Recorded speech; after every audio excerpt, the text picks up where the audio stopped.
आशिष बाहेरून शांत आणि समजूतदार वाटायचा, पण त्याच्या मनात सतत द्वंद्व चालू असायचं.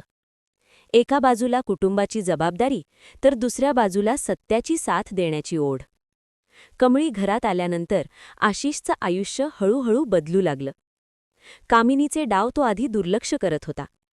घरात शांतता राहिली पाहिजे या विचाराने तो गप्प बसायचा. पण जेव्हा कामिनीच्या कारस्थानांमुळे कमळीला वारंवार अपमान सहन करावा लागला, तेव्हा आशिषच्या मनात अपराधीपणाची भावना निर्माण झाली. एक दिवस त्याने स्वतः डोळ्यांनी कामिनीचं खोटं पाहिलं. कागदपत्र बदलणं, खोटे आरोप करणं, सगळं त्याच्या लक्षात आलं.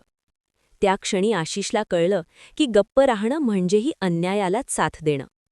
पहिल्यांदाच तो ठामपणे कमळीच्या बाजूने उभा राहिला. घरच्यांसमोर त्याने सत्य मांडलं.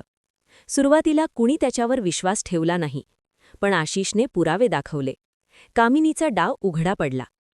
त्या दिवशी आशिष फक्त कमळीचा